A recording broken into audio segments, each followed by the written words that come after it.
ሰላም ለእናንተ ይሁን ውድ ቤተሰቦቼ፣ ከሀገርም ከሀገር ውጭም ያላችሁ ኢትዮጵያን እንዲሁም ኤርትራውያን ቤተሰቦቼ ሰላም ናችሁ ሆይ? እኔ ደህና ነኝ፣ እግዚአብሔር ይመስገን፣ ክብሩ ይስፋ። በያላችሁበት ሰላም እግዚአብሔር ብዝት ብዝት ይበልላችሁ። እንዴት ናችሁ? ወደኝ እንዴት ቆያችሁ? እንዴት ቀራረማችሁ? እኔ ደህና ነኝ፣ እግዚአብሔር ይመስገን። ያው ቪዲዮ ከለቀቁ በጣም ቆይቻለሁ ማለት ይቻላል። እውነቴን ነው የምላችሁ። በእውነት እኔ በቃ እንዴት እንደማድረግ ለራሴ ራሱ ግራ እየተጋባው ነው። ቪዲዮ ሰርቼ መልቀቅ ለእኔ በጣም ከባድ ሆኖብኛል ካለኝ ጊዜ አንጻር ማለት ነው። እና ጊዜ በጣም ነው የሚያጥረኝ። በጣም አለ አይደለም ብቻ አሁን ላማረረባችሁ ወይም የሆነ ነገር ለማለት አይደለም። ነገር ግን እንደው እንዴት ነው ቪዲዮ ሰርታችሁ የምትለቁት እህቶች? ከምር እውነቴን ነው። እኔ ይኸው ደግሞ በጣም የገረመኝና የደነቀኝ ነገር ራሴን ስመለከተው ወይም ራሴ ቆም ብዬ ስላችሁ የሆነ ራሳችሁን ሆናችሁ እኔ ማነኝ፣ እንዴት ነው፣ ምን እያረኩ ነው የሚለውን ነገር ራሳችሁን ስታዩ የሆነ የምትረዱት ነገር አለና እኔ የምንተረዳው መሰላችሁ? በቃ በእውነት የሆነን ነገር ስትሰሩ ግን ዛሬ እኔ ለእህቶቼ ማለት ነው የሆነ ነገር መስራት አስባችሁ ያን ነገር እየሰራችሁ ምንም ጊዜ እንኳን ቢያጥራችሁ እውነቴን ነው የምላችሁ ያን ነገር ከመስራት አታቆሙ። በቃ እንዴትም አድርጋችሁ ጊዜያችሁን አጣባችሁ ለመስራት ሞክሩ። እውነቴን አሁን እኔ ማለት ነው መጀመሪያ ላይ ስከፍት ፕላትፎርም ስከፍተው የሆነ ቶሎ ነበረ የምለቀው ቶሎ እንደውም በቀን በቀኑ ለቀ ነበረ። ፊት ላይ ቤተሰብ ታውቃላችሁ፣ የኔ ቤተሰብ ናቸው የምትከታተሉኝ ታውቃላችሁ።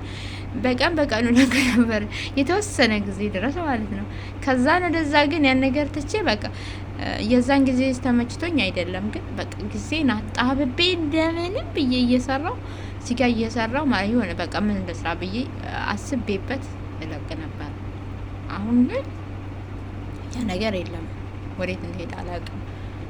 ምክንያት አይሆንም። በመሰረቱ ጊዜ የለንም፣ እንዲህ የለንም፣ እንደዚህ ነው ምናምን ቅብጠጥስዮ ማለት ይሄ ምክንያት አይሆነንም። ግን እኔ እንደ ምክር ራሴንም ስለታዘብኩት የሆነ ነገር ስትሰሩ በምትሰሩት ነገር ላይ ፊት በጀመራችሁት ሞራላችሁ መጀመሪያ ላይ ባያላችሁ ሞራላችሁን ወደ ኋላ ባታደርጉት በዛው ባላችሁ ብትቀጥሉ እላለሁ። ለምን እኔ ፊት ላይ የምለቀው ቪዲዮ በቀን ነበረ እንዲያከፈትኩት ማለት ነው። አሁን ግን ይሄ በጣም ቆይቻለሁ። ቪዲዮ ከተባለ ሰርቼ አላቅም። በቃ ሰርቼ እንደዚህ ለቄ አላቅም። ለምን አሁን ይሄ ምክንያት አይሆነኝም። የጊዜ እጥረት ነው ምናምን ብዬ ግን ለምትሰሩት ነገር ግን አንድ ነገር አላማ ብለን እስከጀመርነው ድረስ ጊዜ ኖሮን አይደለም ይታወቃል። አብሶ በስደት ያለን እህቶቻችን በጣም ጊዜ ችግር አለብን። ግን ያንንም ነገር ተቋቁመን እንደምንም ብለን ቪዲዮ ሰርተን ለመልቀቅ እንሞክር። በምንሰራው ማንኛውም በዚህም ፕላትፎርም ብቻ ሳይሆንም በሌላ ማንኛውም ስራ ለምንሰራው ነገር እንሰራለን ብለን አምነን እስከገባንበት ድረስ መጀመሪያ ላይ ያለንን እንትን ሞራላችንን በዛው ነው ማስኬድ ያለብን እንጂ ግን በቃ አንድ ቀን ወደ ኋላ መለስ ብለን እንትን ስንል ያን ነገር ሳንሰራ ስንቀር ነገም ሌላ ነገር ነው የሚከሰተው። ነገም ሌላ ነው፣ ነገም ሌላ እንደዛ እያለ እስታጭርሽ ላንሰራው ሁላ እንችላለን። ስለዚህ ያ ነገር እንዳይፈጠር ጠንከር ብለን እንስራ እላለሁ እህቶቼ። ምክንያቱም እዚህ ጋውን በስደት ያለን እህቶችም ሆን በሀገር ቤት ውስጥ ማንኛችንም የትም ቦታ ላይ ስራ አለ። ሁሉም እየሰራ ነው የሚኖረው፣ ማንም ሳይሰራ አይኖርም።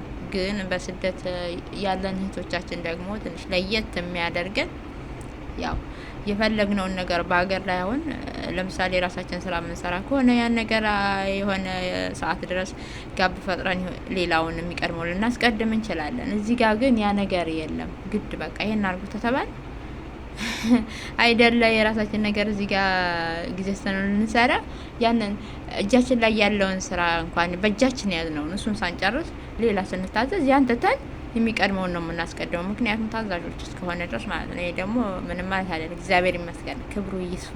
ስንቶች አሉ ጤና አጥተው ይሄን ነገር ለመስራት እየፈለጉ እንደኛ ሰርተው ራሳቸውን መቀየር፣ ቤተሰቦቻቸውን ማገዝ ያለባቸውን ቤተሰቦቻቸውን ማገዝ እየፈለጉ ይሄን ያህል ነገር ያላደረጉ ብዙዎች አሉና እኛ ደግሞ እግዚአብሔርን እናመስግነው። ምክንያቱም መስራት እስከቻልን ድረስ መስራት ግዴታችንም ስለሆነ ማለት ነው። እና በዚህ ውስጥ ግን እዚህ ጋር ለምንሰራው ነገር የሆነ ነገር ለማግኘት ነው አይደል?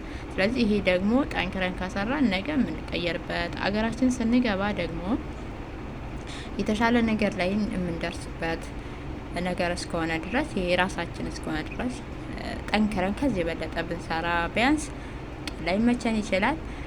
በረፍት ሰዓታችን ረፍት አለ ማለት አይደለም፣ ግን ያው የተወሰነች ጊዜ የምንተኛባት ጊዜ ትኖራለች፣ ሌሊት ማለት ነው። እንግዲህ ሁላችንም እንዳያለንበት የአገር ሰዓቱ ይለያያል። በዛው ሰዓታችን በጣም ከበዛ ቢዚ ካደረገን ያችን ነገር ተጠቅመን ጠንክረን እንስራ፣ አንድ እንሆን ውዶቼ። በእውነት ከምንም በላይ ደግሞ አንድነት፣ አንዳችን ለአንዳችን በቃ ጠንካራ እንድንሆን መበረታታት አለብን፣ እርስ በርሳችን ማለት ነው። ምክንያቱም አንድ ሰው ለሚሰራው ነገር አምኖ እስከገባበት ድረስ ሌላ ደግሞ ይሄ ፕላትፎርም ደግሞ ብቻ የሚወጡት ነገር እስካልሆነ ድረስ እኛው ለኛው